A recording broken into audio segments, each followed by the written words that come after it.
a public degradation for the lover of the world of unknown politics. Everything's living in a conspired dream of control, a mass conformity. Below the threshold of consciousness or apprehension, specifically involving or using stimuli that become effective subconsciously by repetition. The government knows this and uses it against you. We must be aware of the soundness of mind and judgment to see through the iron curtain in front of our eyes so we can question the truth. Good evening, everybody. Whatever is discussed in this show tonight is your choice to believe. What I tell you at your own risk. These are controversial topics that have become the great conspiracies of the world. You will hear information that is graphic and can be disturbing to people extremely sensitive to worldviews and religions. So please, listeners' discretion will be advised. Good evening, everybody. This is your host, Crowley. And this is Jude. No, I'm Crowley. You're Jude. Oh, yeah, that's right. Sorry, I was thinking about Crowley. Anywho, this is going to be an interesting show. This one's called The Conjuring. What we're basically doing is, we're going to discuss the breakdown of last week's show. Last week's show was pretty interesting. It was about the Illuminati machine and how they pretty much control everybody right from underneath your eyes to where you don't even really see it. And so the whole mission of that is breaking down not only the semantics of our culture and how we're all born in and ingrained in this system, but how even it's carrying on to other things around you that you might not even be aware of, and other entities or spirits, so to speak, and how this really all kind of coincides. Happy Halloween, by the way, everybody. That's kind of the motive of doing this show also this week, was the fact of demonic possessions or different entities or even aliens and spirits or just experiences that are beyond the fabric of reality to even want to be able to admit or discuss on your own. If you would like to call in your experiences of these experiences that you've had, please give us a call at 818-431-8214. And we'd be more than happy to hear your story and your experiences to share with people so they can really get an idea of what we're talking about. Now, the breakdown last week was basically about how, if you look at our school systems, you look at education, you got our politics, you have basically, and plus don't forget to account all the things that are going wrong with the system, where it comes down to the gun control, the FEMA camps, the RFID chips, 9/11, and where do these things all stem from, and where. And yep, I've got Christina giving me a call in on the other end here. But anywho. So basically last week we turned around and we were discussing about the machine and how it really works. You got time, education, debt, money, politics, religion, the government, war even, and as well as people, and all the poisons that they're putting into our body and what it really does to you in the long run. It just kind of really keeps you down in this big bubble of non-intrusion. And what we were going ahead and going to run this show with was run into The Truth in Socrates' Poison, where we go ahead and read off some quotes mentioned by some very well-known icons of our time that have claimed to be possessed by some sort, whether it be an entity, a demon, a ghost, who knows. But what I do know is that it's pretty coincidental. And so we'll go ahead and run right into The Truth in Socrates' Poison. The Truth in Socrates' Poison. Here's a good one from Angus Young. He was the lead singer from AC/DC. He says, "It's like I'm on automatic pilot. By the time we're halfway through the first number, someone else is steering me. I'm just along for the ride. I become possessed when I get on stage." And that was Angus Young. Another good one from Beyonce. She said, when people meet me, they expect Sasha Fierce. I'm really reserved. I'm nothing like Sasha. She can do things that I cannot do. Right before I performed, I raised my hands up, and it was kind of the first time that I had felt something come into me. It's a transformation when I get on stage. I have outer body experiences. I've cut my leg. If I fall, I don't even feel it. I'm so fearless, I'm not even aware of my face or my body. Send me out, Rain Man. And that was Beyonce Knowles, also a.k.a. Sasha Fierce. Here's a good one from, here we go, well, David Lee Roth. He stated, I'm going to abandon my spirit to them, which is actually what I attempt to do, to work yourself up into a state, and you fall into supplication of the demon gods. Denzel Washington even. I get on my knees and sort of communicated with the spirits. When I came out, I was in charge. I couldn't have acted that. I couldn't have written that. And that was Denzel Washington. Yeah, I've got a radio interview in just about 5 minutes. I'm just waiting for them to connect me. Oh, you're in. How's it going, Christina? I am good. How are you? Not too bad. I'm going ahead and reading off the quotes that I have for The Truth in Socrates' Poison and introducing the show with quotes that our famous icons of today have definitely, absolutely quoted on, how they have experienced some sort of possession of some kind. And so I was just going over that. One of them was the devil's spirits trapped inside me. My soul is possessed by this devil. My new name is Rain Man, and that was one by Eminem. And I'll go ahead and scroll down to some ones that people definitely know for sure. Jay-Z, another one. I can't explain it to you, man. I go through my Rain Man, and I just start mumbling. I got possessed by the spirits. Jim Morrison also made a comment about it. Jimi Hendrix also did. I'll find another one that is a little bit more intriguing. Hold on a second. I'm trying to get Crowley to call in, too, on another phone, and he's trying to come up with the number. I guess it's just one of those days. Happy Halloween. But, basically, Keanu Reeves even mentions it. Katy Perry, I can feel a phoenix inside of me. I can see the heavens, but I still hear the flames calling out my name. And these are just some weird coincidental things. Here's one from Lady Gaga that was pretty weird. Basically, I realized my father's sister Joanne, who died at the 19 and instilled her spirit in me. I have no relation to the lyrical content of my music. It's just the vessel. Judas is the demon I cling to. I have this reoccurring dream where there's a phantom in my home, and he takes me into a room, and there's a blonde girl with ropes tied to all fours on her limbs, and she's got my shoes on with the Grammys, from the Grammys, and the ropes are pulling her apart. I never see her get pulled apart, but I just watched her whimper. And then the phantom says to me, if you want to stop hurting her, and if you want your family to be okay, you will cut her wrists. And I think that he has his own, crazy wrist-cutting device, that he has this honey in, Tupperware, and it looks like sweet and sour sauce with a lot of MSG from New York. And basically, she keeps going on about how, isn't that an Illuminati ritual? The devil's trying to take me, and I do have morbid dreams, but I put them in the show, and a lot of the work I do is an exorcism for the fans, but also for myself. And I just thought that was pretty intriguing how these people have literally come out in the open and mentioned about other entities taking them over. And I just think that it's pretty coincidental.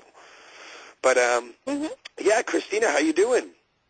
Good, good. Happy Halloween to everybody. Yes. I'm trying to get Crowley on the other line, but it's apparently not answering, so we're just going to have to go ahead and work on a speaker phone technique here. Well, unless he can come up with another phone. But, so if not, you might be able to tell the producers they can call him and patch it in through Blog Talk. They do it on my show as well. Well, I was using a cell phone he's got a cell phone right now that he's actually trying to call in right now, the number. Right, well, and at if least he can't, if he can't get through, because remember he has to call and he has to push number 1 in order to get transferred over. But if not, they can call him and patch it through. If you can't get through, I'll have him call you. Okay, he's getting through. This is perfect. Okay. Okay, I tell you, there's always got to be a mishaps when there's something good trying to get out there in the message. You know what I'm saying? Mm-hmm. You still there, Christina? Yes, I'm here. Okay. Well, you never know. All right, so I wanted to go ahead and discuss, when you start looking at all these things and these quotes that I've gone through, I mean, I think it's just pretty coincidental how all of a sudden these people are admitting to being possessed by some sort. And many people have experienced ghosts or demonic entities or dark spirits, whatever you want to call them. I myself have actually experienced a few moments where I myself questioned the very fabric of reality.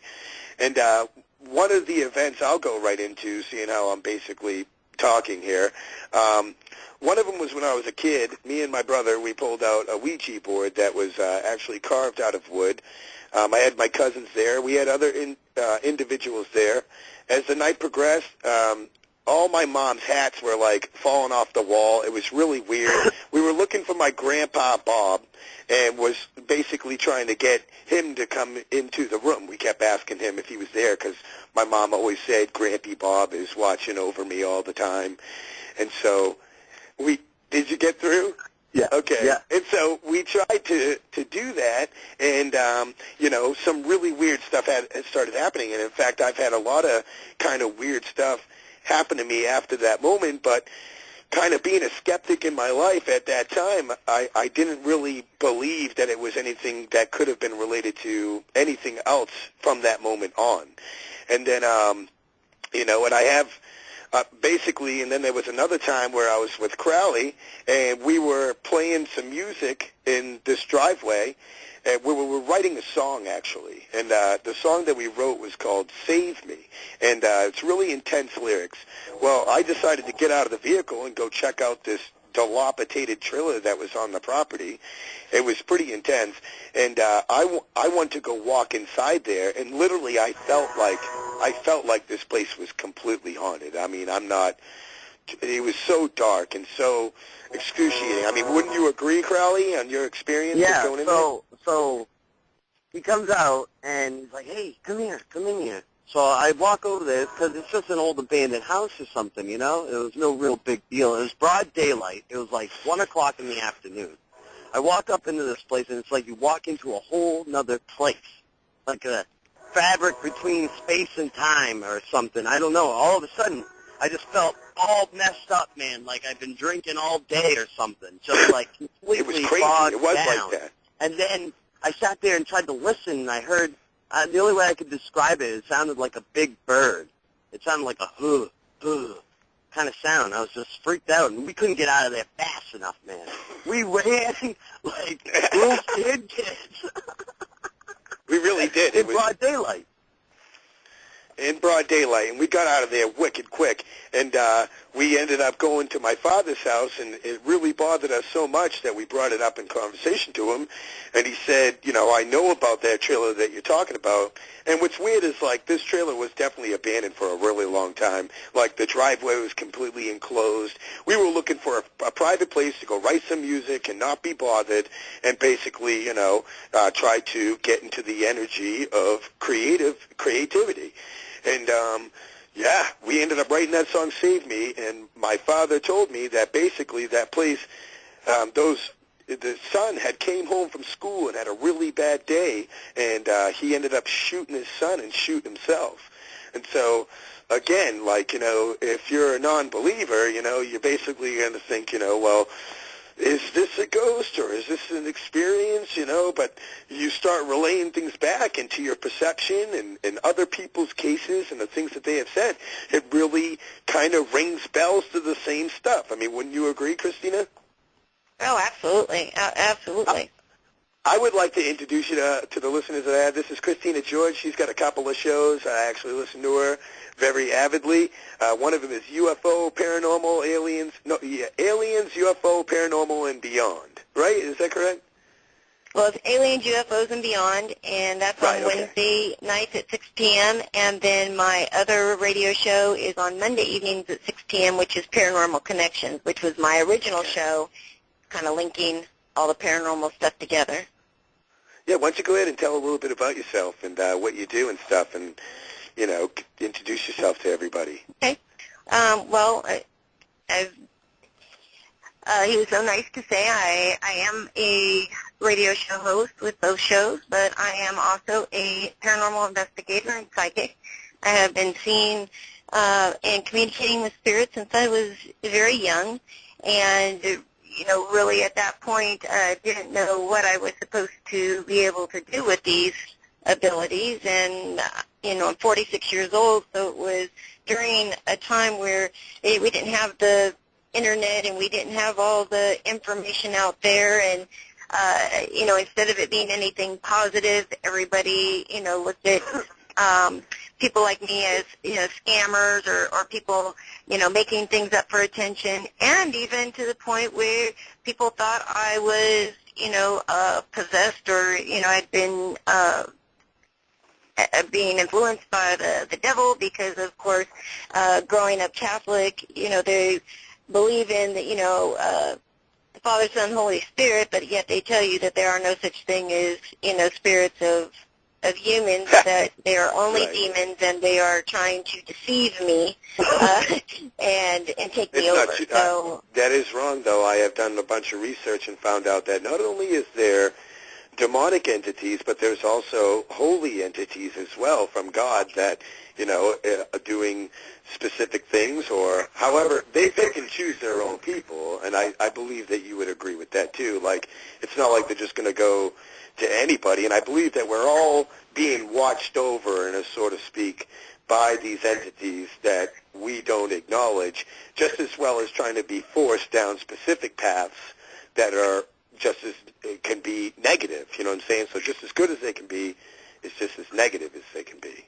Correct. And there's, you know, there's good and bad in everything. So just as there are good and bad people and, you know, good and bad technology, you know, there are spirits and entities out there that are good and bad. I mean, we do have, you know, guardian angels, which, you know, do look over us, but they're also, because we have free will, you know, they can, and like our guides, they can help us to guide us in the right direction, but, you know, because of our free will, we have to make those final decisions, you know, of which way we go. So, they, you know, they can't really do it for us. That's the whole point of learning and going through all this.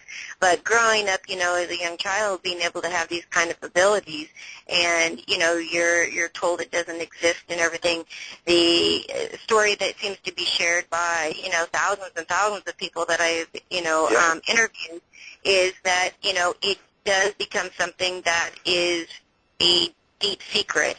And another connection that I found is a lot of people who are very connected with their abilities. Now, remind you, everybody out there has these abilities. I am nobody like special. I believe and, that. You know, I try to tell people the same stuff. Yeah, some people will go out there and they'll say, oh, you know, I'm the chosen one. I was blessed with these abilities, as if they are somebody special and, you know, specially chosen to lead everybody. And that's so not the case, because everybody has these, and we notice anybody who has been around children, you'll notice that as babies, they'll, you know, be looking at something, giggling at something, and they have no idea. You can hear them baby talking to something. As they get a little older, maybe 2 and 3, they'll start talking about, you know, their friends that they want to have, you know, play with or have tea parties with or whatever. And then we see it start to shut down as they enter school. And so, you know, it's something that we go ahead and tell us about your time and your experiences of the most scariest stuff that you don't really share too often? Well, you know, up until recently, I didn't, you know, share much that was going on, just because of, you know, I didn't want, nobody wants to be labeled as crazy. But now that I've really accepted all this, you know, and I have become so open about everything in lecture, there are really two that, you know, really have stuck in my brain my whole life. and really kind of shook me to my core. My first one was as a teenager, and kind of goes back to what I was saying about abilities. People with the strongest abilities seem to come from a background of a lot of abuse, whether it be mental, physical, sexual.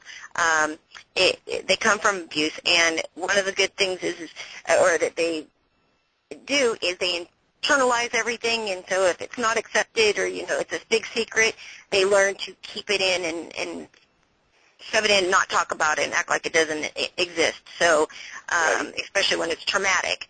So I had, when I was young, the spirits that I were seeing were my friends.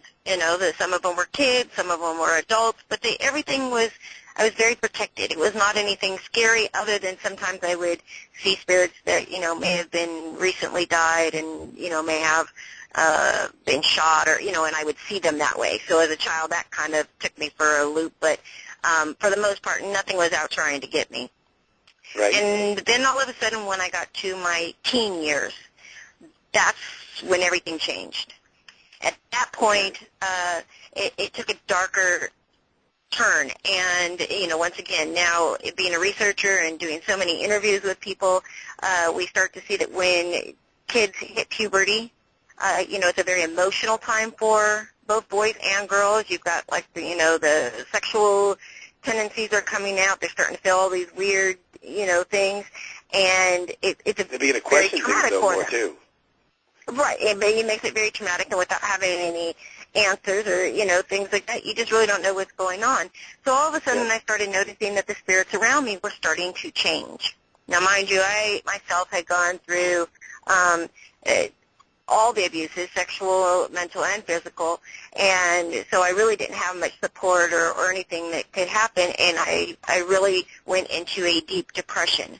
And, a lot of times, even now, it's like teenagers got around and everybody wants, these doctors are diagnosing all these kids with, depression and, bipolar and put them on all these meds and stuff. And for psychic children, that's the worst thing that you can do.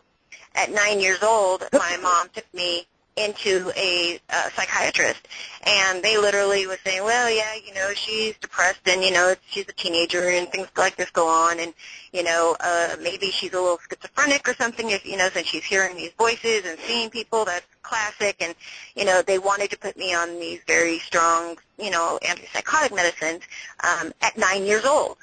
And thank goodness for my grandmother, because my grandmother was like, are you crazy? I mean, you don't put a 9-year-old on psychotic drugs, I mean, all she's doing is reporting these things. And so once again, it kind of got worse, and, I was being told to stop talking about this, took me to the Catholic Church, the priest told me to go in and do, 15 Our Fathers, 10 Hail Marys, and then, once I do confession, it'll all be fixed. And, of course, that didn't happen either. So all of a sudden I started seeing this entity that all that I can, describe him at the beginning was the fact that he looked like the Grim Reaper. He had this big cloak on. You couldn't see his face. It was all the way down to the ground. I mean, the only thing he was missing was the sickle, to complete the whole outfit. And I started getting so depressed that I started cutting. And, this is just something that's been coming out a lot lately, too, that a lot of teenagers have resorted to the cutting as well. And it's kind of a way to, even through, I guess, pain, to release the worst pain that you're internalizing. And so it's kind of a weird way of coping with things, but it worked at the time. And so I was a cutter, and I would, cut myself like in the inside of my thighs, and as things went on, so nobody could see it, nobody could ask. And at one point, I have this thing come to me, and, he's telling me, trying to convince me for a while while I'm going through this depression that I need to kill myself. And I had been cutting myself, and he pops up, and, he keeps telling me, you could just come be with us, and it would all be over, and you wouldn't have to, deal with this anymore. And, I was so depressed, and I was just like, since I did grow up, Catholic, I mean, committing suicide would be the absolute, worst thing you could ever do.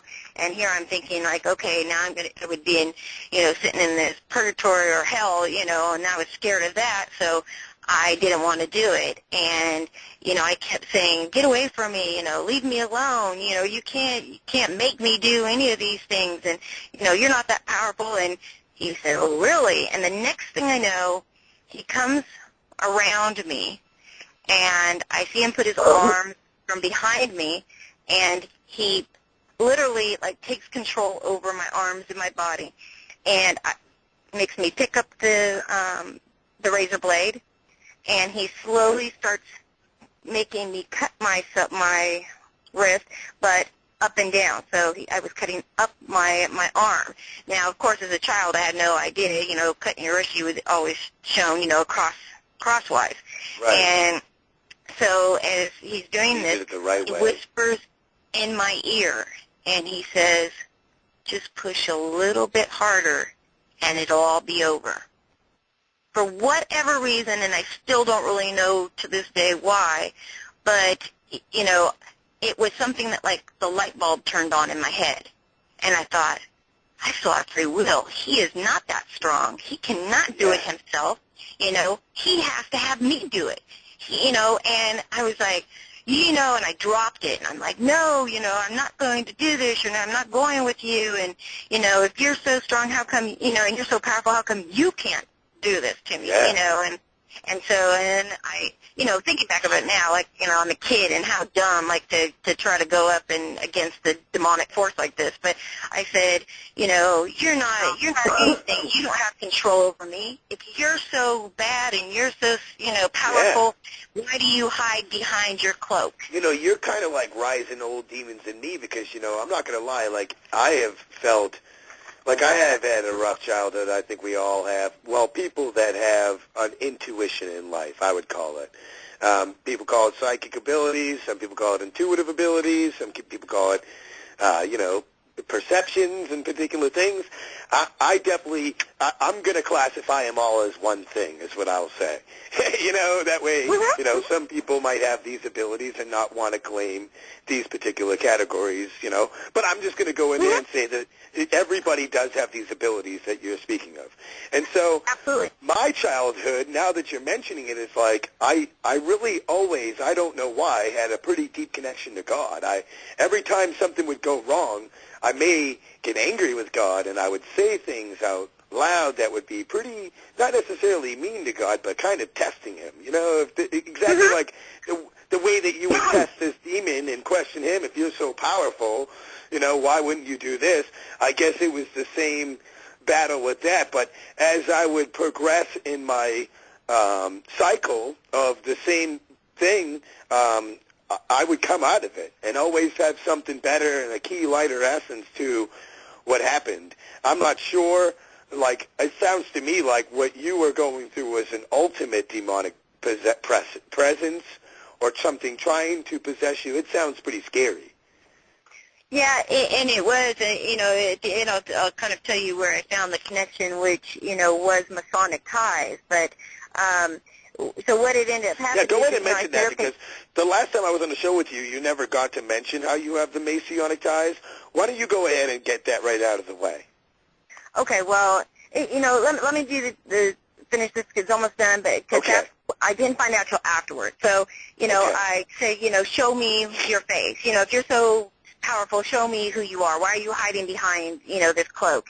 And he said, in a very deep voice, he said, you want to see what I look like? You want to see my face? And I said, yeah, I want to see your face. And he said, okay. And he put his head forward, and I remember this very clearly. Put his head forward, put his hands, and then he took down the thing as he put the hood as he put his head up, and literally right out of, like, the Bible, I was seeing the depiction of Satan himself. And at the beginning, it just scared the crap out of me, okay, because, like, this is, like, my worst fears come true. Now, later I find out, I realize that, these things, they know us. They know us inside and out. They know our fears. They know everything that's ever happened. They know our secrets, and so they're thing is to wear us down, cause us to question God, get us to question everything around us. Push you further down the spiral. Absolutely, and then you feel like you're alone, and and then people, that everybody's ganging up against you, and then the best thing they feel is like if they're not there anymore, then hey, that takes care of the situation. So right. Well, then they claim your soul too, or I don't know, maybe on that degree. I think that's a different judgment. I think it would just be ultimately like you said, they just don't have to deal with you no more. Right. Right. Well, and then you can, then you go to them, and then who knows, what happens from there. And I sure as heck don't want to figure it out and find out. No, I know. So, this is as a teenager, and I was able, there wasn't any books or anything on how to. So I actually, the only thing I could find out there was, stuff on like witchcraft and spells and stuff like that. And I was able to find a kind of spell for a binding spell to kind of bind people's abilities. And I thought, great. I don't want these things. I didn't ask for them, and I sure don't want this thing around. So I did that, and it actually worked for a while until I was in an accident and I had a near-death experience. But as I got older, and this kind of, what got me into the paranormal and all of this was really a personal journey of, not only to be able to help other people, that were experiencing this stuff and, show them that not everything is negative and everything is bad, and, our perception and how we, our intent and everything is so important. And so, I didn't grow up with my father.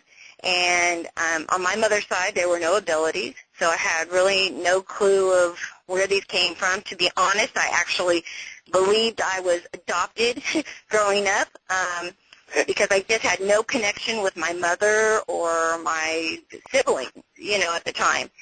So when I was adult, I had searched out my father and met him, and, I found that we had a very long list of people, with the abilities, and that our family was, very prominent. And I, once again, didn't know about all this stuff, and so I started doing more research. And I remembered my one of my brothers telling me about how they had graveyard? My family had been the settlers. They had settled in Corning, California, Pioneers. Which is outside, yes, and was outside of Redding, California. Very well known for a lot of paranormal activity and UFOs and all kinds of stuff like that. So we ended up, a few years ago, actually, I was driving up to Oregon. Now, mind you, all these years have passed since I was 20 and, until I'm 46. But I was going up there, and all of a sudden I see this sign that says Corning, California.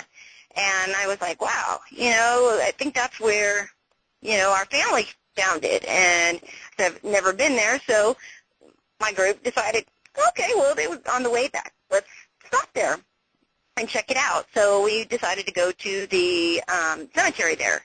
And as we were walking around, I literally felt as if I was being pulled like a magnet to certain areas.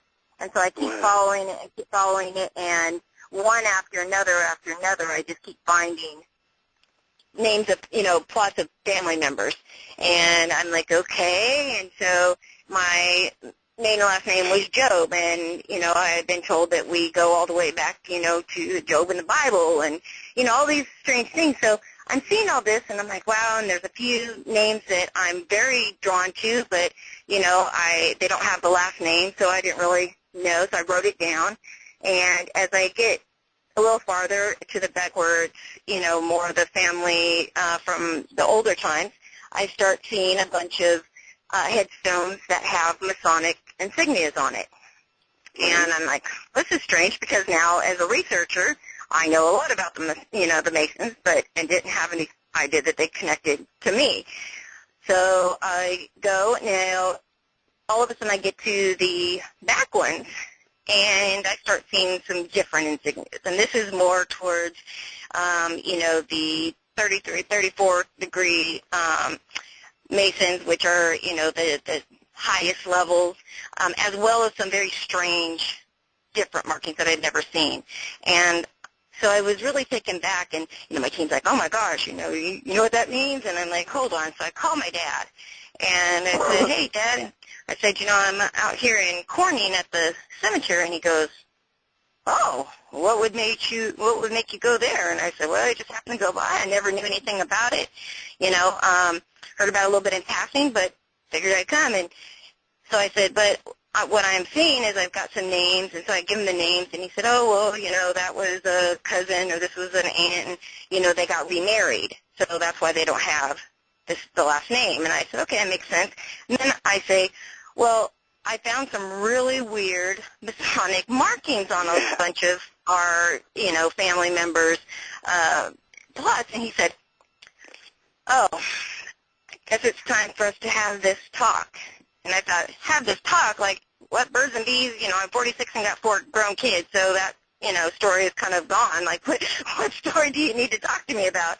And he said, that we were actually, my family was very, very embedded in the Freemasons from as far back as we can go. And what was interesting is that when I was a teenager, my maternal grandmother had lived in town with us, and although I never saw my dad, I did have a relationship with my grandparents. And they would come and get me all the time, and I was kind of their favorite for some reason, and of me and my sister and brother. We couldn't understand why, but they were very jealous of it, but I would go with them all the time. Well, she put me into the Job's Daughters, and I didn't know what it was. They put me in. It was supposed to, like I was in all kinds of different things, and I go over, and the very first time I went there, I didn't feel right. It just, something was really wrong. I didn't feel comfortable there. I had this really sickening feel in my stomach, and I only went to the meetings for probably a month or two, and the reason why I quit, even as young as I was that I would go, and when you first get there, like, everybody meets together in this little entryway, and you have, like, punch and cookies. And then we would go in for our teachings and stuff like that. And when I would come out, I could never, ever remember what we talked about in the meetings. And that's now, being grown, I believe that, we were being drugged, that, controlled. Yes.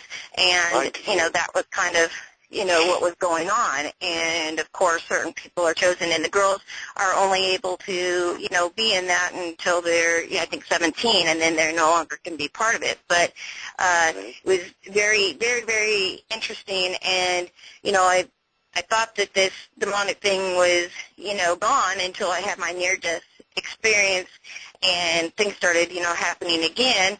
And then about a year ago, I was at a Awaken and Aware conference in Los Angeles, which is, they do a lot of healing, and they was, it was lifting the veil on people, and I passed out there. And literally 3 other people said that they saw this demonic-like thing trying to get, like, in me. And when I woke up, I passed out, and when I woke up, like, I'm seeing everybody around me, and I look over this guy's shoulder, and here I see this demonic thing there again from my teenage years. And I'm like, you've got to be kidding. And I had never told anyone, that story. And all of a sudden, I meet Laura Eisenhower, who is the great-granddaughter, of President Eisenhower. And she's a psychic as well, and, she knows all about the MK Ultra and everything. She comes up to me, and her husband her partner asked her to do a shuffle on me. And I'm like, what's a shuffle? And it was, shuffling the tarot cards. So she does the shuffle, and she lays them all out, and all of a sudden she goes, oh. Now, being a psychic myself, I'm like, when anybody like that says, oh, like that, it's not good. And I'm like, what do you mean? Oh, and she said, oh, no, don't worry about it. And I look down, and I see the very last card that she has placed on, laid down is the devil card. And she says, well, that doesn't literally mean that it has anything to do with that. They can mean different things. And she's like, in fact, let me just reshuffle. So she reshuffles, and she puts all the cards out again, and they're the exact same cards, exact same position, and the very last one is the satanic card, the devil card. Yeah. And she's like, wow, this is strange. And so she literally not did it once, twice, but she shuffled and put these cards down 7 different times in a row. Every single time having the exact same layout. And she said, Christina, you know, like, now she's using her psychic abilities along with what she's getting in the cards, and she's like, you know, if you had, you know, a demonic attachment and, you know, and I'm looking at her and I'm like, no. Now, mind you, like, tears are streaming down my eyes because I'm so panicked because I see this thing again and I don't want to tell anybody that I see it. And she's like, I see this, like, she goes, I don't know what's going on, but I feel like, you know, you've seen this thing many, many times, you know, since you were young, and, you know, you haven't told anybody about it. And she says, in fact, I feel like he's here right now, and she describes him to me. That's crazy. And I was like, wow, yeah, you know, there it is. And she actually had, you know, told me how to, you know, get rid of it, and it really was about my faith. You know, I want to mention something now that we're on this note, because, you know, this is very interesting stuff, and it seems as if, like, you were an innocent vessel. And we've only got a few minutes left because the show's only an hour long. But I'm going to go ahead and try to get this out there. It's all good. It's good stories, and, in fact, it's all pumping towards where I want to go. And when you start looking at the essence of this is not knowledge that has just been, you know, brought out today. This is ancient hidden information from the Nazis and other ancient religions.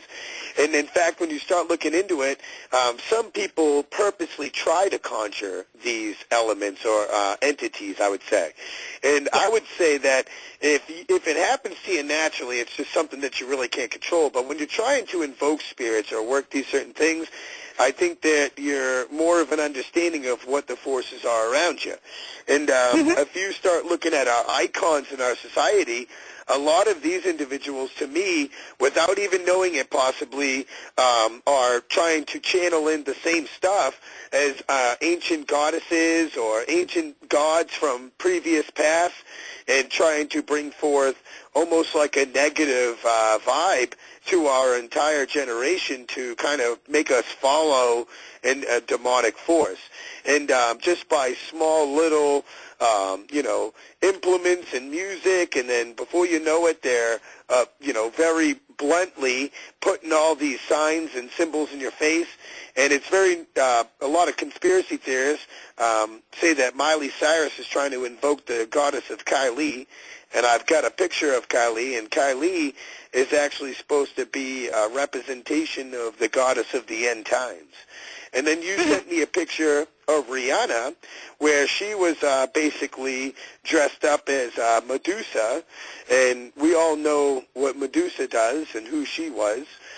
She basically was a hideous god that if any guy looked at her in the eyes, she would turn them to stone. And basically, you know, and to me, I really feel like these individuals are really trying to invoke these particular entities of some sort that are negative when you start looking at the roundabout way. Because, I mean, like, if we can all admit to maybe, whether you want to admit it or not, I think we all have had these experiences in some form or another. You know, and so when you start thinking about spirits and people going and guardian angels and then demons and then darker entities and all these particular things, you know, when you look at what the Nazis were doing and the UFO, you know, what do they call that? What is it? The UFO paranormal, well, it's a phenomenon. That's what it is. The paranormal phenomenon. I mean, the UFO. So the UFO phenomenon is basically that back in the day, I guess the Nazis had dug up this ancient UFO, and they were working with mediums and spirit guides and other individuals that can pretty much do the same thing as you, and they would find, you know, particular things in the world. And I mean, like, I've heard your show where people have been abducted by our government to do experiments. Who's to say the Nazis weren't doing the same thing? And so, and that's even where mind control was actually, you know, founded and stuff, is all the luminous ways and particular things to these entities that are trying to bring forth, I guess, a demonic generation or a satanic generation. And you start looking at further through our artists, a lot of them have mentioned and said or mentioned the Rain Man. And I actually have a little small clip that I did want to play real quick to let people know that, you know, we're not playing around. I mean, like, these people, from what I hear, a lot of them basically sign their soul to the devil for fortune and fame. This is the rumor. A lot of people laugh about these things. Or even their parents. Even their parents sometimes, you know, like when you see that. Yeah, Michael Jackson. So I got this small little clip and Miley like 2 Cyrus? minutes. Okay. Yep, Miley Cyrus. Here's this clip real quick. Go through it. This is Kanye West.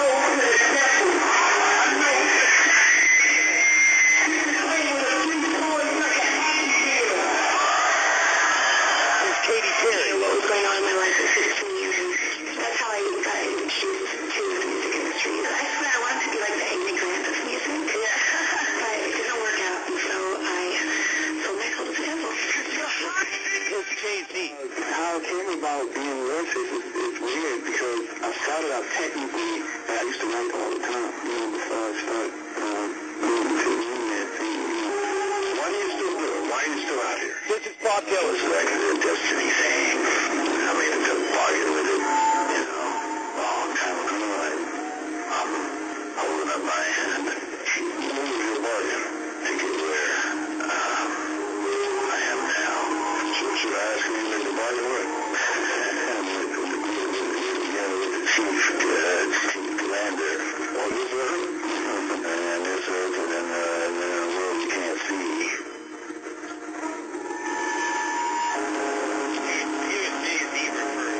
Is Jay-Z going to go ahead? Are you guys still there? I'm going to go ahead and here's one.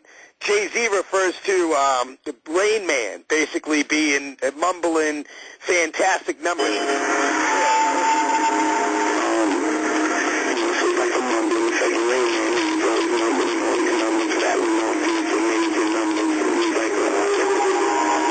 And Eminem writes the song. He is influenced by Rain Man when he creates songs, and that Rain Man also makes him mumble amazing numbers. Yeah, and then so Eminem's got this song where he turns around and basically has the same thing with Eminem's song. This is crazy and interesting because Eminem's song Rain Man makes no sense whatsoever, and he says random numbers before it ends. And he also says that he's possessed by a devil.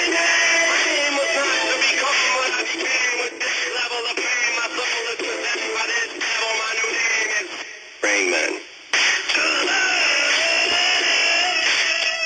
And then he starts rambling all these crazy numbers. And then when you start looking into it, Rain Man is pretty much as if like the god that they worship for, you know, who they sell their soul to, who they follow. And I know this is all just spectacle or just basically accusation out there or allegation, but to me there's nothing that's coincidental. Wouldn't you agree? Right, yeah. I mean, people will want to put it that way, but when you really connect all the dots, that's like when it really shows.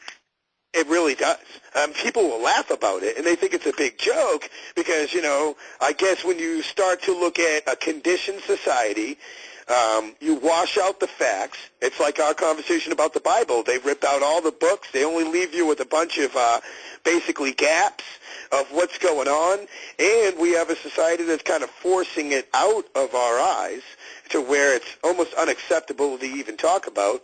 And then, like, you know, in a normal social setting, like, you know, maybe as an adult, yeah, but imagine being a kid, you know, and then just think about the kids and what they're watching and what they're listening to, because that's really what I think is the main factor to all this and what it really does to our society as a whole and further down the road. If this is okay now, what else is going to be okay?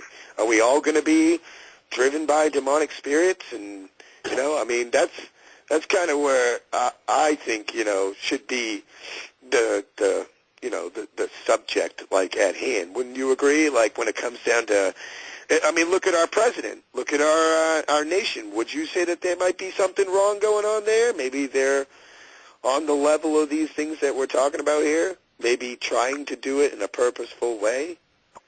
Yeah, I mean, and once again, there are so many people that are, now that we're kind of going through this shift, that people are paying attention. They are realizing, you know, that there are a lot of false information or information that's being held back and things like that from us. So now we're at a point where more people are paying attention, but there are still a lot that it's just easier to not believe it or still, kind of struggle with this.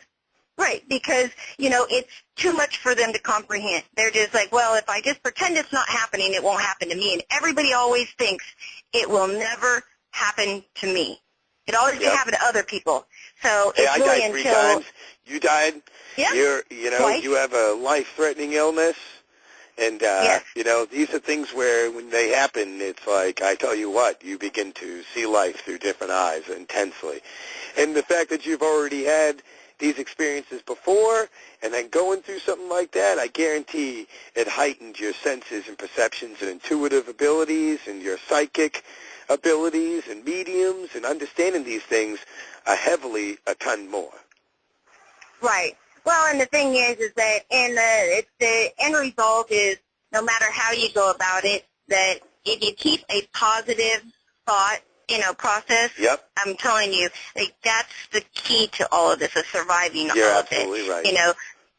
There's always going to be bad out there, but, good overshadows bad all the time. So, we can win. People need to remember to keep the positive intent and positive thought process, going.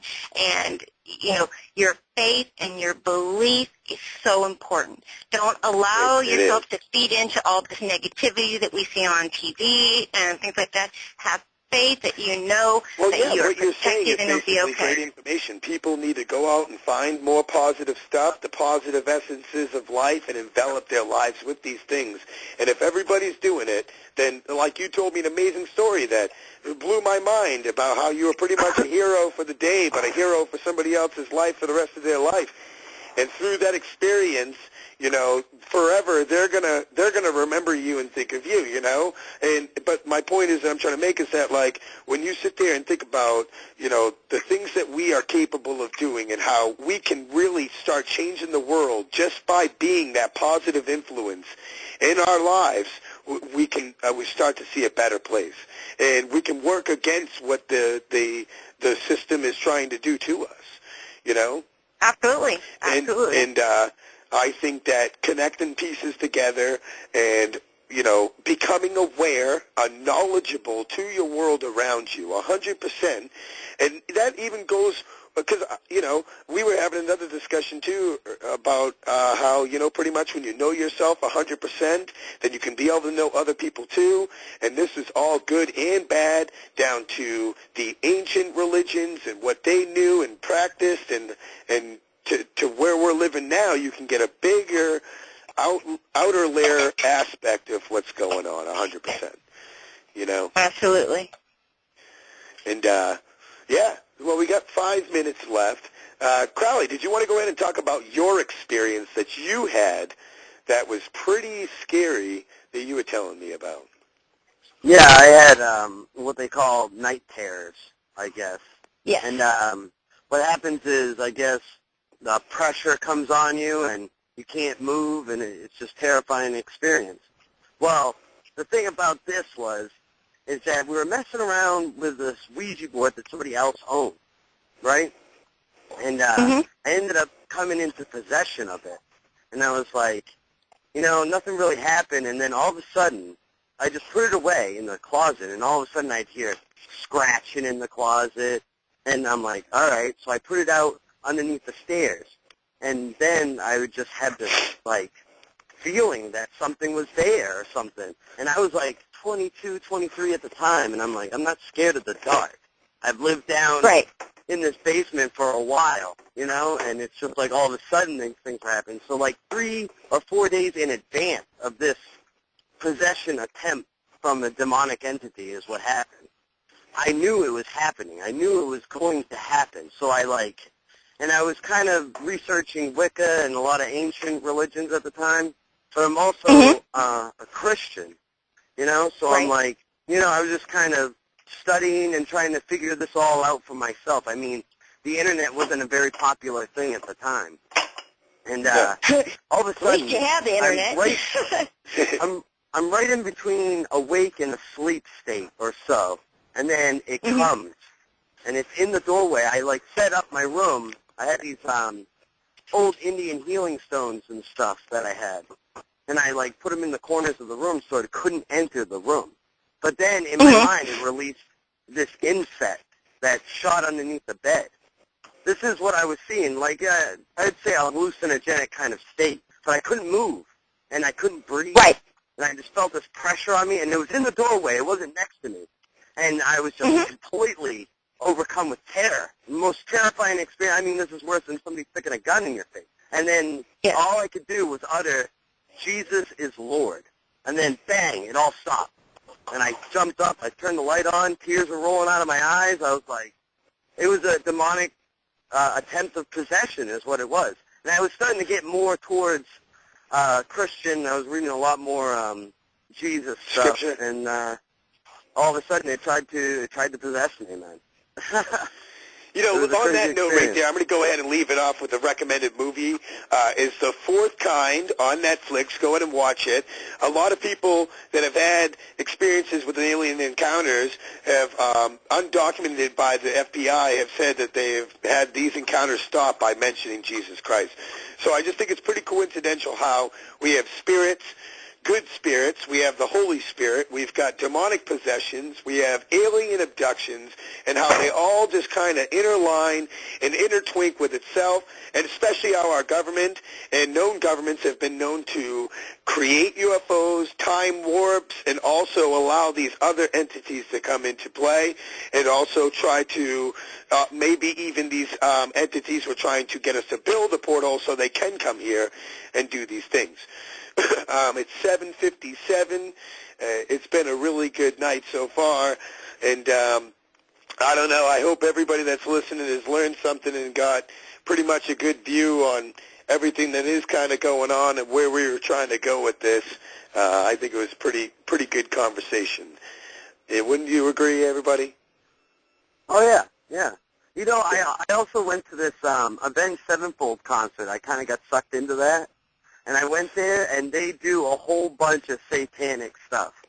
I mean, upside-down crosses, upside-down pentagrams, and a lot of the words and stuff are very satanic, too. So basically, I had this whole, listen to better music. What? Start listening to better music. Everybody needs to start listening to better music. You know? Well, it's just weird. You know, I saw it firsthand, and I think it's becoming a more open thing.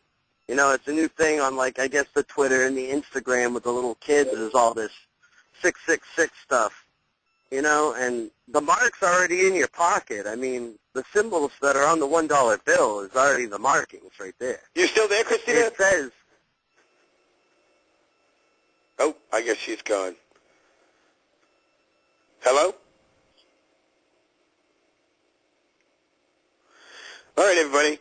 This is Judith signing out. Can you hear me? I'll see you guys next week, Hello? Thursday. Oh, you still there, Christina?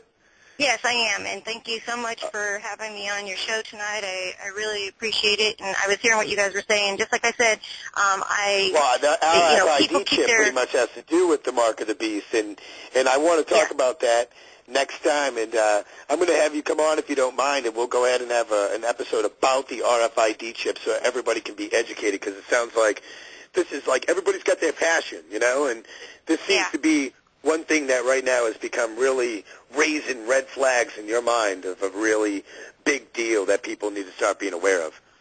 Yes, and you know, I just did a big show about this, so I mean, and everybody was very interested, so we definitely want to be happy to come back and touch on that subject. Hey, thank you for being on. You're the best. No problem. Thank you for having me. Always appreciate it. Right on, Christina. Hey, pressing the issue, everybody. Fukushima. Don't Happy forget, Halloween. everybody. Fukushima. All right. All right, everybody. See you later.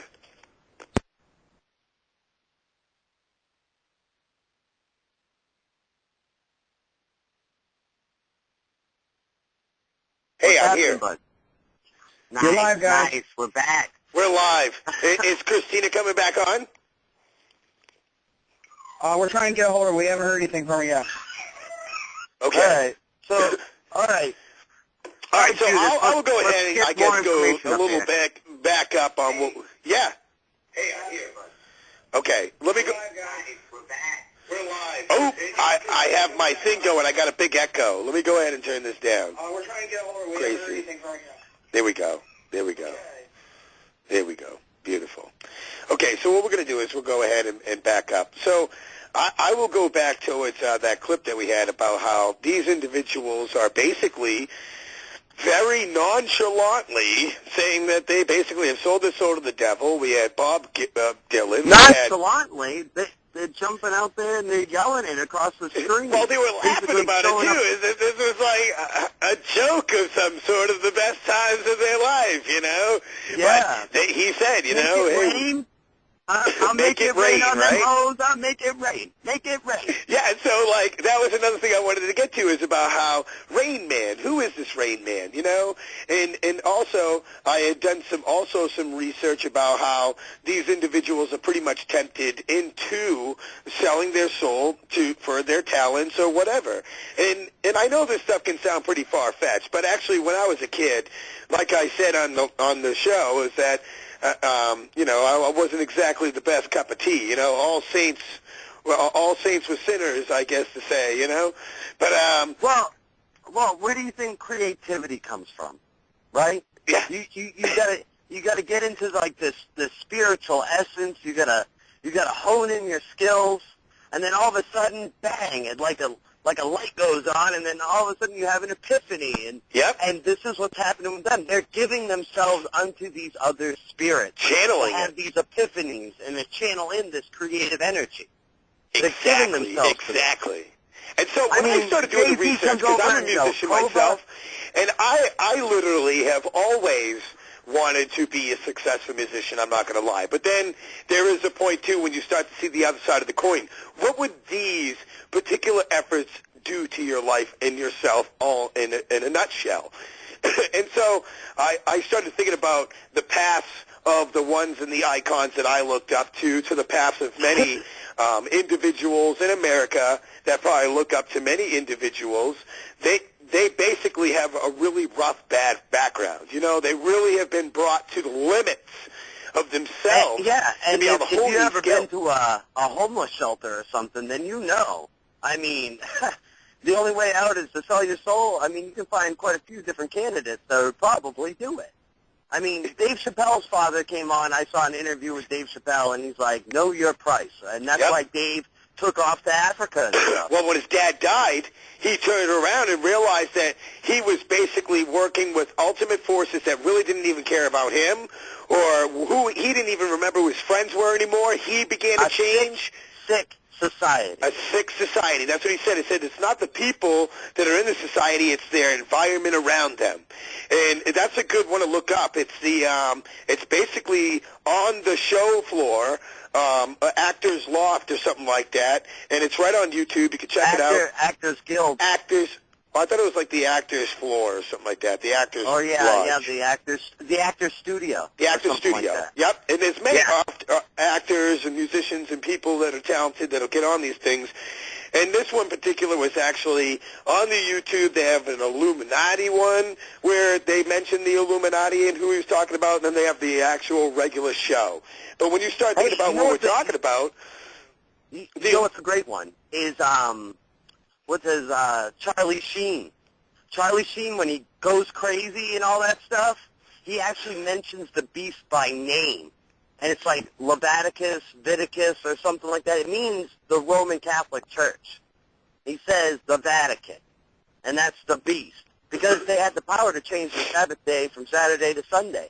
I mean, they're openly... that's another thing I want to mention, though. Whenever you mention the Illuminati or you out them, or there's actually, like, known rituals. So let's use Madonna as an example. One of the VMAs that she was in, she actually had this... She walked down these steps. There was 13 steps.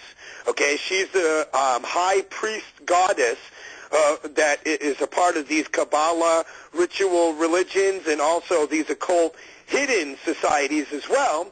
And then you had Christina Aguilera there. They were singing the song Hollywood. And if you understand the meaning of Hollywood and why Hollywood was named Hollywood, it was named after a wand that was made out of holly, the wood, the tree. So they basically, it was more like a kind of like a magical thing, huh? And so the mistletoe at Christmas is made from holly. Yeah. You know? And that's another pagan religion, another pagan holiday, right? Yep, paganism.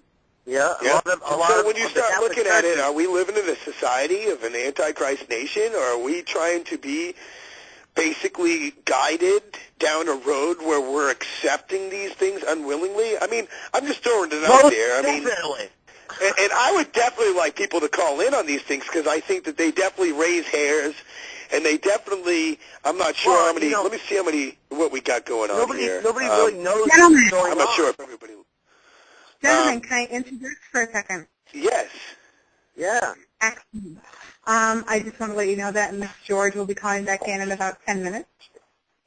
Okay. And she's excited to come on. And we love your show, and you guys make us think. I love that. That's the idea. That's the idea, exactly. We want people to question on their own. That's the whole idea, is to get people to think. I would like people, I mean, have you ever had any of these experiences that you think that you could throw in down there? Maybe people, maybe make people feel a little bit more comfortable and adding in maybe something, Honestly, I will be the first to admit, I don't really notice, because I'm so engulfed in my schooling and the paranormal. I kind of don't notice. But it's funny, I'm taking ethics this time around, and it's interesting how much ethics actually has a lot to do with what you guys talk about. If you read The Craftsman and a couple other books, there's a lot that goes on that's pretty shady. That makes me go, Well, the history of man, if you really start looking at the history of man, it's a blood story. It's not a beautiful story. From the beginning of man to, the fall of man, to the slavery of man, to the history that we know of so far, to the founding, let's just even mention America, to where it began and what we did to the Indians. And, this nation itself is pretty much founded on blood and crooked politics. Of Native Americans.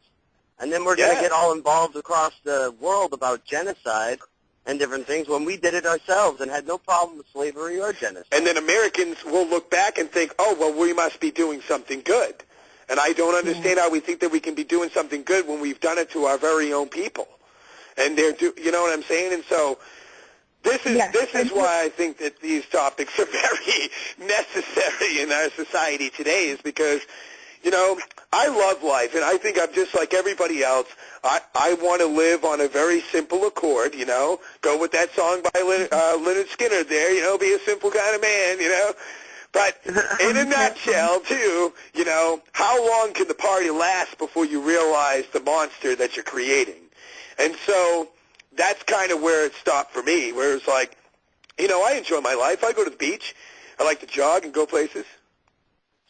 Yeah. But I also, in a sense as well, kind of feel like, what do you think of these female concentration camps and the things that are going around, Tiffany? What is your outlook on all that stuff? Well, I actually heard about them on talk radio. My coworker listens to talk radio a lot.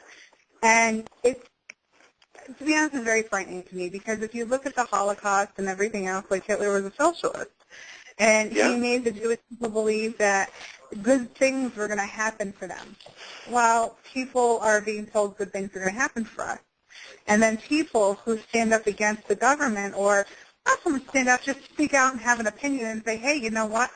I don't think this is kosher. I don't think this is okay. Yeah.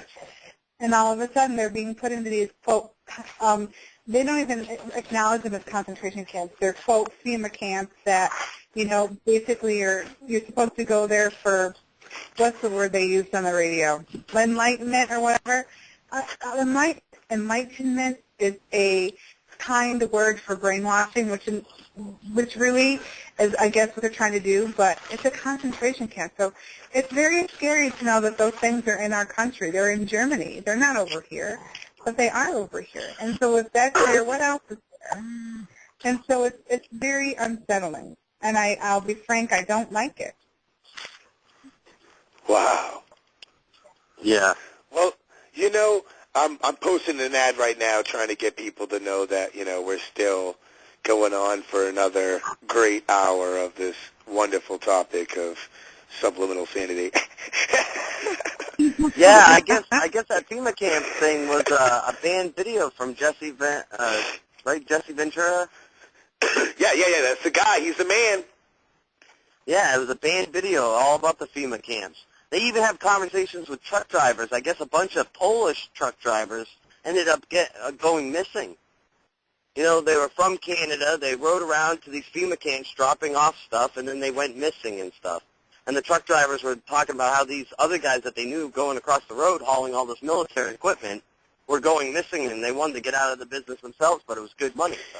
You know, she had a good point, though. She was talking about how basically Hitler allowed these things to go down, making believe that this was all for the good. And when you start getting into the history and semantics of all the things that we're talking about, they were very much educated on the things that we talk about, but beyond. I mean, so... How about this? There was a bunch of sunken U-boats of Hitler's that they went down and found, right, after the war, and they were full of mercury. Now, what is Hitler doing with all this mercury? Well, I guess if you electrify mercury and put it in like a gyroscope or something, it becomes weightless and stuff, like UFO kind of technology things that they were working on. Literally, they found these U-boats full of mercury. I mean, what would you be doing with this heavy metal? And I guess the Nazis also built an underground facility out in Antarctica towards the end of the war. And I guess it pushed the U.S. military back. The U.S. military went and had a expedition. It was supposed to be a scientific expedition, but they went out there with like 7 battle cruisers or something. I can't remember the numbers, but they ended up going into combat with these UFOs, I guess, is what they're talking about. And Kecksburg was like the first U.S. Area 51 area, and I guess this is where the Nazi Bell crash landed out there. Look at the USS Eldridge when they were going out there and doing the Philadelphia experiment. Technology themselves, but I don't think they realized that you have to do a satanic like worship and stuff. That this is not actually traveling beyond the stars; it's interdimensional worlds. It's not like you're going to another planet. These people don't come from another planet. If they came from another planet, then I think we'd be welcoming them with open arms, not trying to hide it. You know what I'm saying? There'd be a big welcome wagon. Gentlemen, can I interject? What's the point of wiping out all the Jews? Christina is now in the room. Nice. How's it going, Hello. Christina? Hey. Good, I'm back. Hey, we totally, I guess, got another hour. I didn't even know it.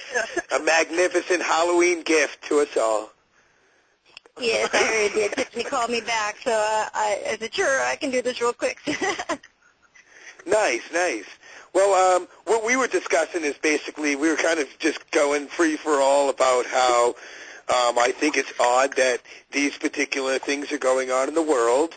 I started to discuss about, you know, how these stars have basically openly admitted these things very blatantly about possession of spirits or demonic entities, and, you know, how far does the rabbit hole really go? And, you know, and then Tiffany went ahead and gave us some of her thoughts on things, and she said, you know, oddly enough, as crazy as you guys bring us out these topics, when you start doing your research, this stuff is very much well known in cryptic, you know, I guess, knowledges of the world, you know, and so we were talking about FEMA concentration camps, and, you know, you were talking about RFID chips, and we were talking about them too, and how they are basically the mark of the beast in the Bible. You know, it says in the Bible that basically people will demand them. Like, they will want these things. And why don't you go ahead and discuss your knowledges and your findings of how they are using and enforcing these things without really enforcing them at all? Well, I've been actually researching this for a while, and when the whole Obamacare thing came up and, you know, we were able to prove that, you know, this was part of Obamacare and it was talking about things like that, and that these things were going to be implemented. Right. So when I found, sorry about that, I've got kids here that are getting ready to trick-or-treating and kind of going crazy. What a great hour. But with the whole RFID chip, you know, I started doing more research, and my oldest children are part Hispanic, and we started finding that, you know, with them, we were seeing in Mexico that all of a sudden they were being introduced, and it started out with the military government and the military police, and then from there it went to the point that they were they were kind of like saying, okay, well, here we'll do it, you know, we'll show you why this is important. So they chipped the military police and all of the you know, the government people saying, well, you know, there's so much corruption and stuff, and so if people are kidnapped, you know, we'll be able to find them. And so then what they did is they took it one step further, and they started in these third world countries.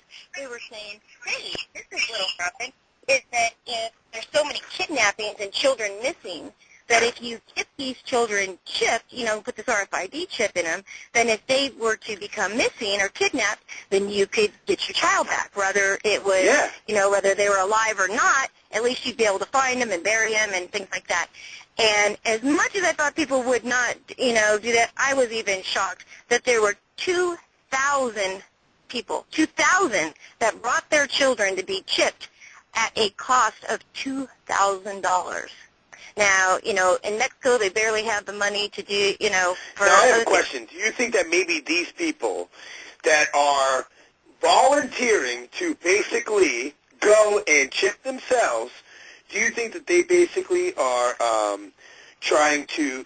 these are the volunteer elite leaders of their time that are trying to basically start propaganda over the television, and also, because, you know, we have right-wingers, and to me a right-winger is an individual that they plant in front of the media's eye so that they see a mass production of people doing these certain things. They'll tend to manipulate other people subconsciously to do the same thing. Oh, absolutely. And the thing is that, you know, for the technology itself, wonderful technology. I mean, we use it in, you know, to find stolen cars, and we chip our pets so if they get lost, we can find them. You know, but for anything that, you know, is out there that can be used for good, it also can be used for bad. But if you put out the information where they think that it's a positive thing, you know, people will follow. And that, you know, that's kind of the problem. And, of course, here in the United States, we're a little bit more on, you know, up to date with all these RFID things and, you know, all the stuff in the news. You know, people are like, we're not going to do this. But then there is a switch. Now in the United States, they are marketing these RFID chips for your health.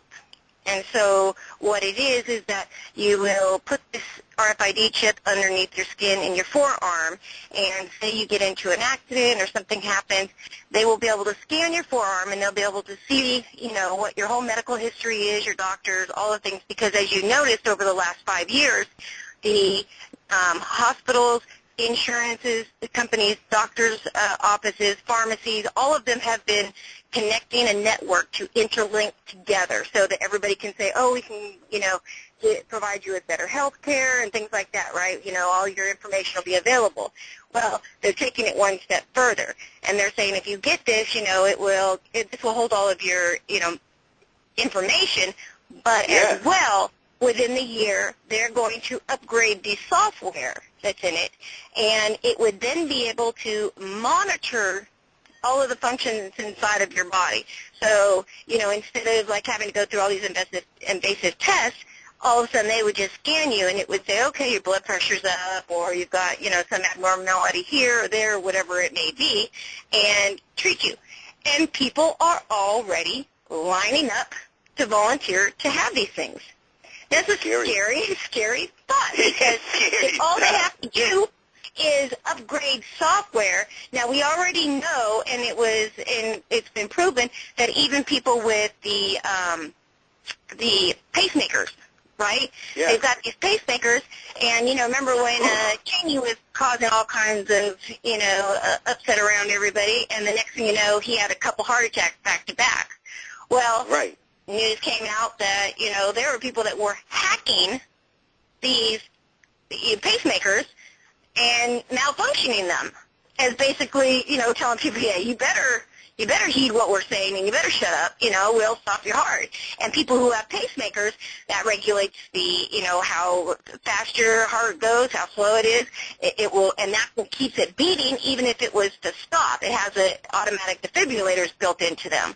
So just imagine if you've got these, electronics in your body or these chips, and they decide that, you are no longer an asset, they could turn around and shut it all down, and you would see people dropping around the world, just dropping in front of your face. Yeah. But nobody thinks about, they're only thinking right now, it could chip the good it can do. Let's, that's a perfect, wow, I love how you throw that out there, because that is absolutely factual information. In Time. What's that? Movie In Time with the guy, Justin Timberlake. The movie In Time. Same deal. You watch a lot of movies, they had to work for time, and then when the time ran out, they died. It'd be the same thing. If you didn't go to work and you didn't do these things, then they just kill you. But people think a lot of stuff that happens on TV is, it's all science fiction and all this stuff. They have no clue that all this stuff is taken, right out of reality of what's really going on. Because technologically, we have at least 50 years, in advance than what's out there right now. So you can only imagine.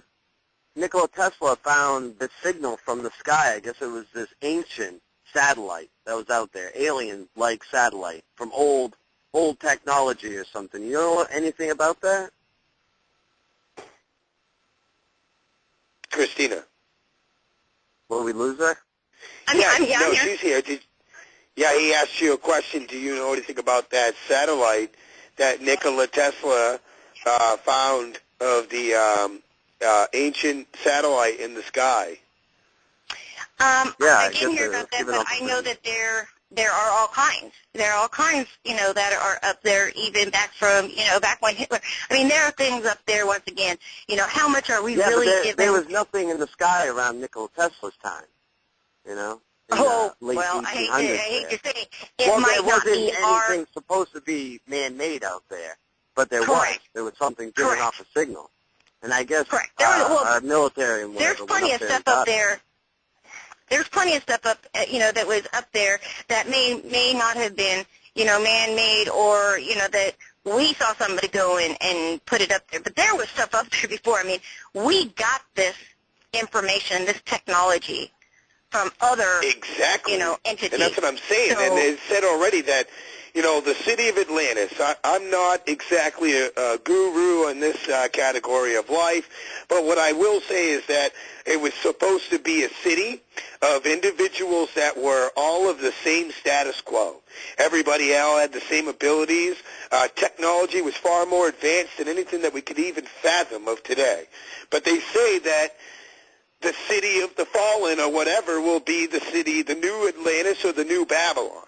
And so when you start looking at Nazis, right, they had the Phoenix, and we have the Phoenix, but we call it an eagle, and, most people could probably mistaken the Nazi Phoenix as the eagle. And I think that a lot of people try to pass off as, World War II is just a really bad time. But to me, I think that was kind of a prophecy in its own. I think that was a very significant time in life of trying to become that status quo. And the reason why I bring this stuff up is because where did that satellite come from? And did it come from the city of Atlantis? And did it come from maybe periods of time such as where technology was even more unfathomable than today? Well, if you look at the pictures that are in, that are carved into like the pyramids and cave drawings and things like that. It shows and depicts, things flying in the air that look like our airplanes and jets right now. Yeah. Along with other spacecraft. So, it's very interesting, and it's like it wasn't like somebody after all this happened went in there and decided to, add these little things in. No, and the pyramids are the most mysterious structures in the world. So I just want to throw that out there. So here's a structure that nobody even knows how it got here, and it has these encryptic writings or drawings in there that are way beyond our time. Before our time, and here we are now, 2013 BC, and when were these things created? Yeah, I'm not even sure, but I know that even with all of these things that we're seeing, here we have them now. You look at science fiction, like I grew up watching Star Trek, and it's like all of a sudden now we have all this technology, the exact same things that we thought, and our parents and grandparents thought, this is just for TV. You have to, this stuff was already brought about. So, it's as if they already knew it was going to happen before it even happened. They were just mimicking the future. Who's to say the Nazis did not successfully develop a time machine? And word is on the street, they do have a time machine. Time travel is possible. And we're not talking about just closing your eyes and envisioning images. A lot of people are able to astro project and can then take their body and go anywhere that they want. And people didn't think that was possible, and people can, travel to other times and things like that. So what it is that we are so conditioned, when you say, why do you believe this way? Not because they have any proof that it's that way, because that's what they were taught in school, and that was what they were taught by their parents, and that's what they were taught in church, and, so it's like that is what they were programmed to believe, and it was that way for so long. Imagine if meditation was a sport. They ended up proving the time travel stuff. That guy on Through the Wormhole with Morgan Freeman, he said if you bend light around in in a spiral, and you continuously bend these lasers in a light around in a spiral, you can create a time machine as long as the thing's on. Well, if you think about that principle right there, now the sun is moving through the universe at millions of miles an hour, and we're caught in this vortex of light traveling through the universe. So obviously we're already in a time capsule right now.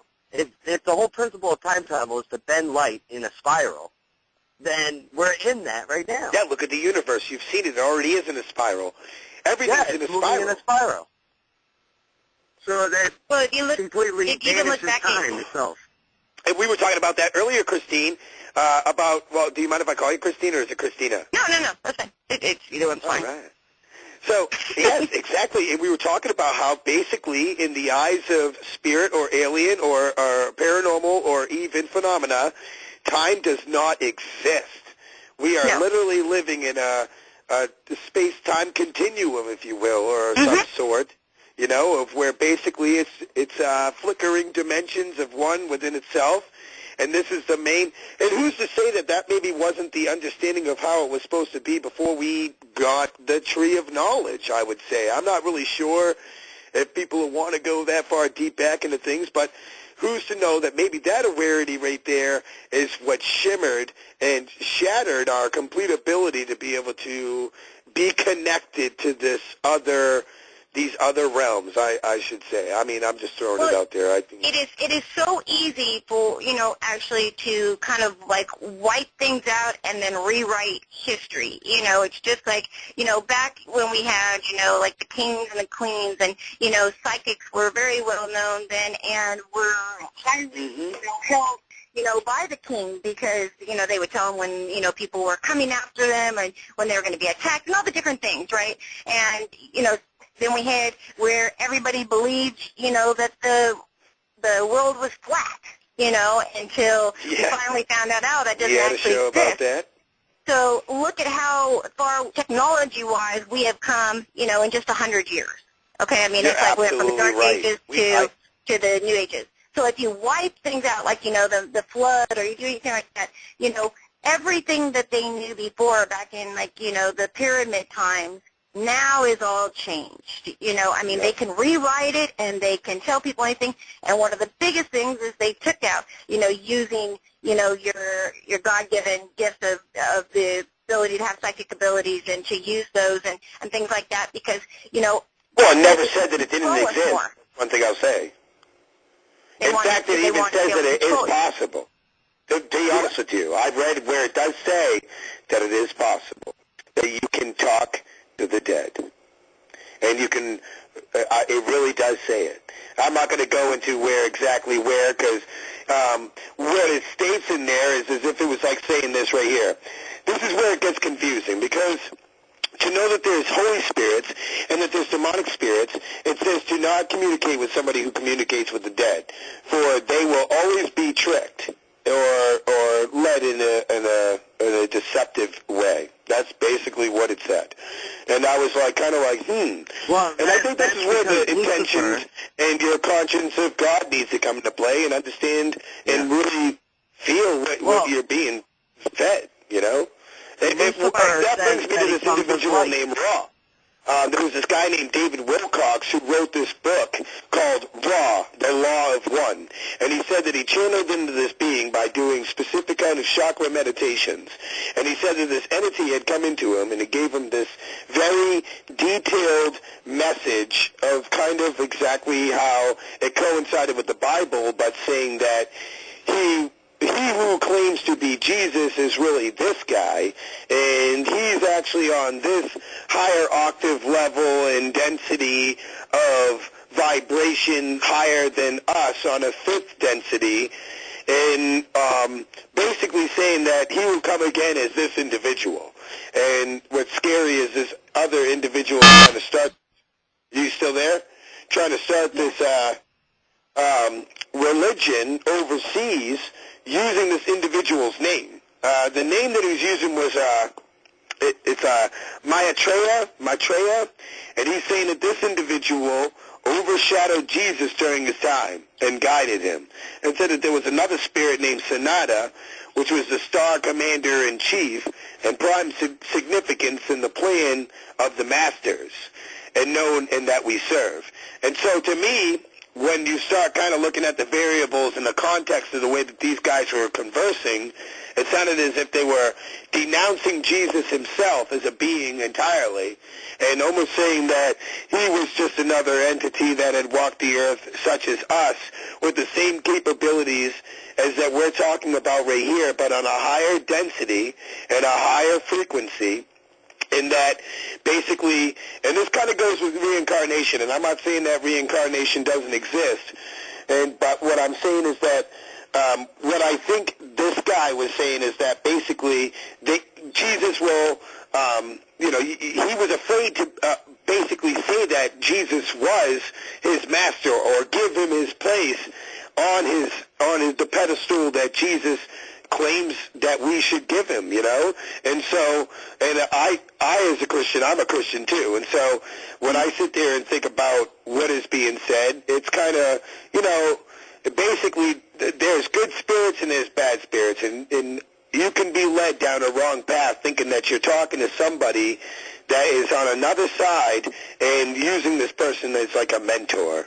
I mean, would you agree or no? Yeah, absolutely. Absolutely. And, the thing is that the problem with the paranormal, and, it was like a double-edged sword because, of course, it was good that finally, television was putting stuff out and validating that this stuff existed, but it also opened the door that everybody all of a sudden wanted to go out and be a paranormal investigator and things like this, and they're using tools such as the Ouija board and, which is very concerning to me because, of course, growing up even in my days, almost everybody had one because they sold it with the games and, people thought that it was just a game. And right now, I mean, I went to Toys R Us to go and get my niece a birthday present. And what I found was that they are now pushing these Ouija boards, new and improved. One is pink, and it was the Disney characters, and it was like the princesses or whatever of Disney. And for boys, they had these glow-in-the-dark ones. And now there's a new one which is called, instead of it being the Ouija board, it is the spirit board. So they just try, and it comes in all different colors. So they were trying to, like, revamp, to make it more appealing to people and get them to buy it. I'm sure you know, but I'm just going to throw it out there. Just hold your thought. I don't know if people know, but witchcraft is very much a real thing. It's actually been mentioned in the Bible, and it has been kind of trickled down in the society as this big make-believe thing. And it was actually designed, the Ouija board itself, is so that Christian people will practice magic and invoke darkening spirits into their environment, their home or whatever. And I found out this information through findings and teachings of Aleister Crowley, and there's also John Todd, who was an ex-Druid Illuminist who had found Christianity and had come out and openly admitted that was the intentions of the Ouija board. So keep going. It probably was, but, I will tell you, it's not just, for witchcraft. Even people with abilities that maybe can sense them or, different things, but they couldn't fully, interact with them or So you think they wanted them to practice it to see who would actually be able to have these abilities as well, to maybe track them, maybe? It's a tool, and the thing is that any tool, if used correctly, it's fine. But once again, when people don't know what they're doing, then, that's where they open themselves up to some real issues. Just like somebody using a pendulum or somebody using dowsing rods, that's how they used to find water back in the days, and things like that. They're all tools. It makes sense because you have you have King Solomon. He created the Keys of Solomon and the Lesser Keys of Solomon. And the Lesser Keys of Solomon is the book of really just basically summoning demons. And there's a reason why these things are made in our life, I mean, we've already opened up the door from the beginning. We've already opened up Pandora's box, and we figure we already didn't. But it's already here. I mean, the conversation that we're discussing right now is pretty much Pandora's box wide open. We're talking about dancing on the edge of the fence here. What really is right and what's wrong? And again, when you start thinking about back to the conversations of time machines, alien activities, all these things, these all lead down to science themselves and quantum physics, and it all leads down to how we're all made up of the same stuff, which is energy, and you literally can manipulate it all if you have just an understanding of it. And all these have terminologies in their own. So it's really some weird, I guess I wouldn't say weird, but I would just say controversial. It's some controversial topics here. This is absolutely some controversial stuff. I love it. Let's keep going. So you said that you went to Toys R Us, and they had these Ouija boards all out there. Yeah. Disney princesses that were pink for the girl, and the little Fabulous had, Disney princesses on it, and the other one was a glow-in-the-dark one, which was more geared toward the boys. But, do you think being a kid using these things is appropriate? Yeah, no, absolutely not, because once again, that's how so many people growing up, in my age and even, younger than me, ended up with some really, myself, too, when I was horrific playing around with it. Right, and they ended up with some really horrific experiences because they don't understand it. It was never made as a game. These were made as a tool for interacting. And so, but what better than to, be a game, maker and say, this is just a fun game to pretend like you're, speaking to spirits. Remember, we've all been taught that this stuff doesn't exist, so you wouldn't think that, it's anything bad, and no parent thought that, they were going to do anything that would, hurt their children. But, of course, this is how, our government does things. And, this satanic Illuminati type of secret societies work, into our reality. And that's the thing is that let's say it like this. This is the best way to put it, I think, to break it down to people. It's like this. The stuff that we're talking about, imagine somebody that actually knows exactly what we're talking about in a deep effect, to where they really started to make stuff happen. Let's say Nikola Tesla and the HAARP machine, okay, because he's the one who invented HAARP. And so, he can manipulate weather and all these other things, okay? So let's just keep going a little deeper to what I'm saying. So we got these individuals that really can tap into higher entities. Whether you want to believe it or not, they start doing it. Well, the government's going to know about this. Somebody's going to know about this stuff. So do you think they're going to I don't think they would stop, because our government is all about control and weaponizing things. We are all about making something into a weapon. And so when you think about time machines and mediums and psychics and reptilian races and all these different things, our government, I could see, would more want to analyze, let them do as they do, to find out, to get into other secret realms of the world, or unlock the invisible walls of whatever truth it is that we may try to attain, okay, to go beyond into other things that are completely uncomprehendable to a normal, physical, automatic existence of a human brain. You know what I'm saying? Like I really feel like the things that we're talking about, they have individuals that literally have honed these skills way better than you can ever even imagine, and have actually conquered these things and mastered them. Because, again, technology is 50 years in advance, or what is it? Yeah, 50 years in advance of what the technology is that is available to the public.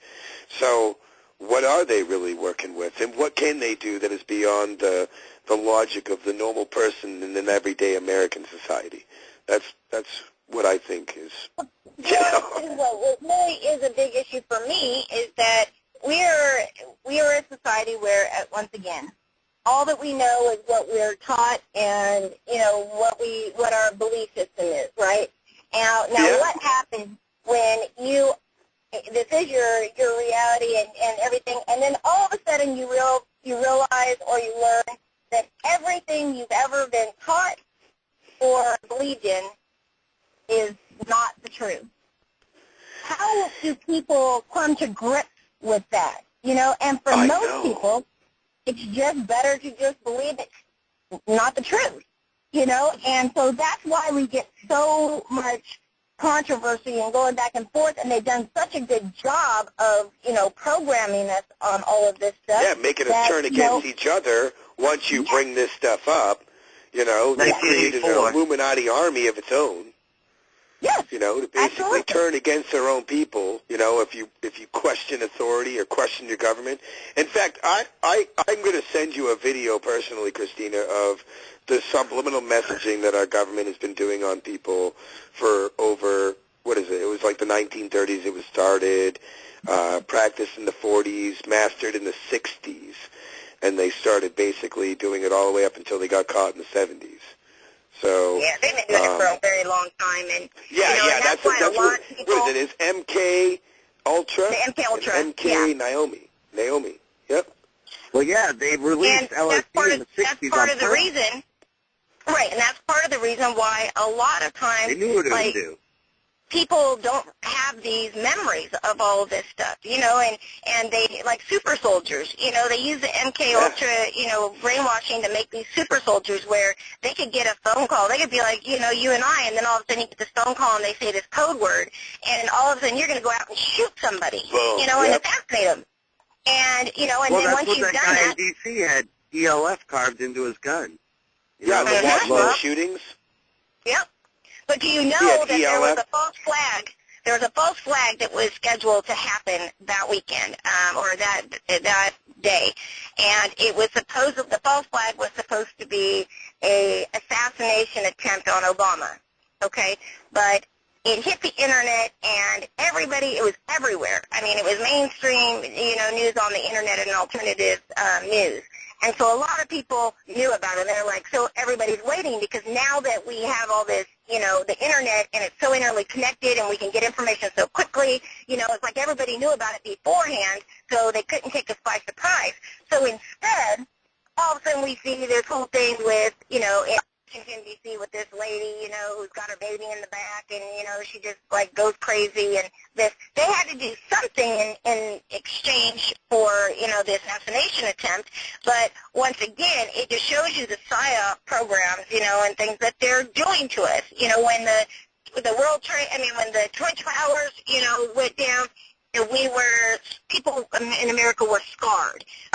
But then they had to take, people started to recover. So then they had to do the whole, Sandy Hook and things like that because, now you're really going for heartstrings because you're not just killing a bunch of adults. Now you're killing children. Now children are being killed.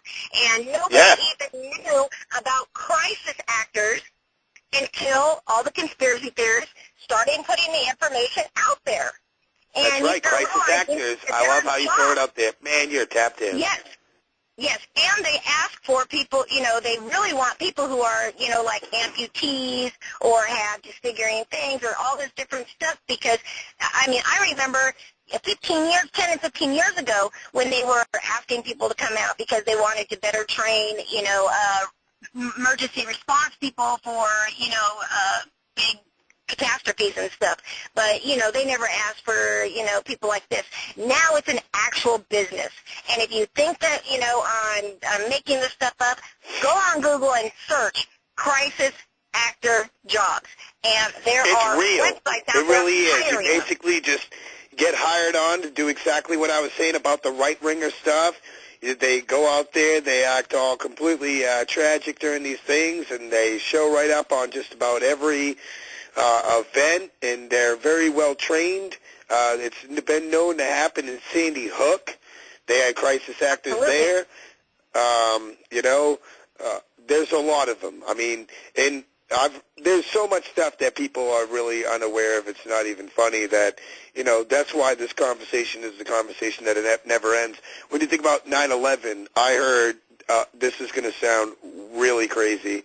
Basically, I heard that because we have a time machine, we've had a time machine for a long time, and we predicted 9/11, knew it was going to happen, or at least knew the strings or events that needed to take place for other particular things to be able to happen.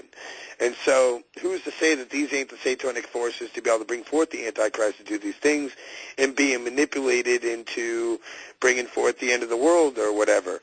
But the thing that I'm trying to say is that they had these individuals that pretty much kind of predicted 9/11 before it even happened. A lot of people kind of knew it was going to happen, and I heard that there was another crew. They say that these individuals that are like time travelers or time jumpers or something like that, I hate to jump in on this, Judith, but the thing is, even far beyond even the time travel thing, this stuff was already planned a long time ago. If you look at our currency, when you would fold the 20, you're right. I just watched that. Oh my God. It showed even with our old bills, okay, that when you folded the 20, that it showed the Twin Towers being attacked and going down. So, this was already right in front of our face. Now we've got the brand new $10 and $100 bills. Now, I will tell you, I just posted, I gave that to Judas, and he can post it on his page. But it was the guy who has found all of this is now putting the one for the new bill is, and it is once again on the East Coast in New York. And if you ever watch the Day After Tomorrow, it showed this big tsunami that had came, and it was bigger than the towers in New York and stuff like that. And here it comes over, and that's when the big wave came and was taking everybody out. It has it in that. And, that's why I send it to you. These things, this is how... Yeah, big nukes going off, causing a major tsunami wave to wipe out the city by the sea, which is another scripture in the Bible that is mentioned in the end times of Matthew, or Revelations, I believe. It's one of the two. And even with Nostradamus.